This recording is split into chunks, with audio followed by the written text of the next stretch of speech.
A man who claimed he indecently filmed women because he was addicted to it. The railway station cleaner set up a hidden camera in a public toilet.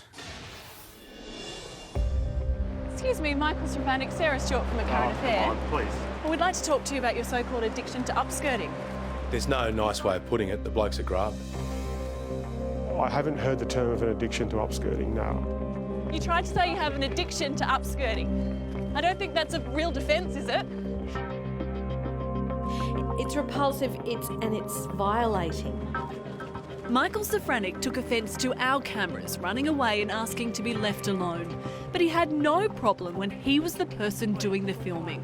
For months, the father of two secretly recorded vulnerable women and only stopped when he got caught. Please just leave me alone. What about all the women that you filmed? There wasn't a lot. The 53-year-old also attempted to dodge parts of the legal process, originally claiming a mental health defence. His excuse, he was addicted to upskirting, something the court quickly rejected. It is a violation of their privacy, it's a violation of their rights, and it's a crime. Court papers reveal Michael Strapanik secretly filmed women for 5 months, and most of the victims to this day still have no idea they've been violated because he concealed the camera and got rid of the evidence. It's such an assault to a woman's dignity to be secretly filmed in such a way. When a woman uses a public toilet, absolutely she has the right to privacy and she has the right to feel safe. So how did he get away with it for so long? And how did he eventually get caught? Well, Michael Strapanik worked at a train station. He was the head cleaner at the railway station, which meant that he was able to direct people into this toilet. He was only sending them into the disabled toilet because he knew he had his grubby little camera set up inside.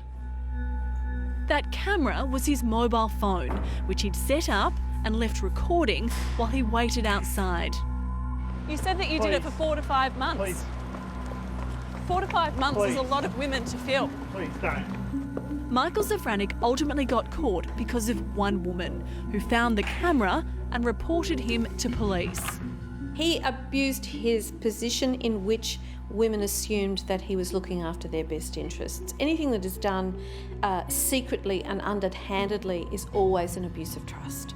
Court papers show on the morning of February 16, the cleaner was working at Rockdale train station when he saw his victim approach the toilets. He told her she could use the disabled toilet at the end.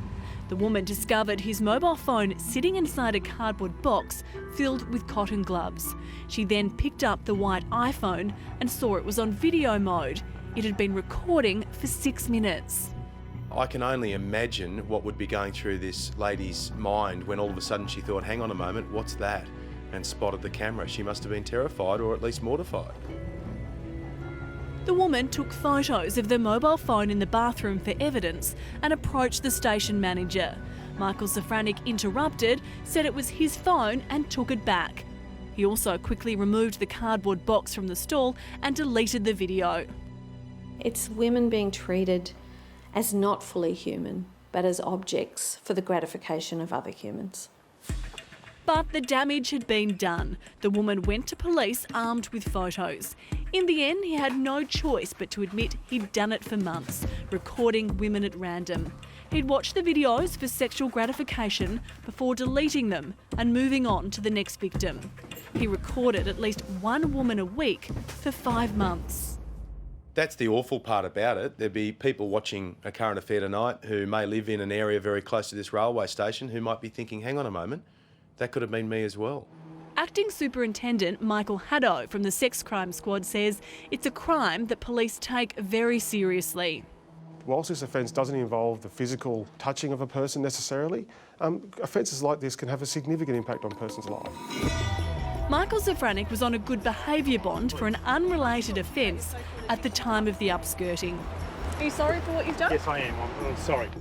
After his claims of being addicted to upskirting were thrown out by the court, the 53-year-old pled guilty to 2 charges, including filming a person's private parts without consent. He says he's sorry, but 2GB radio host Ben Fordham wonders if he's just sorry he got caught. He says he's sorry, and he's particularly sorry that he's lost his job and the shame that it's brought on his family. But what about the real victims here, the women who thought they were in a safe place? Social commentator Jane Caro says women need to remember they are the victims here and should have no shame about coming forward. Remember, you have done nothing wrong. There is no shame attached to you. There is only shame attached to the people who do it.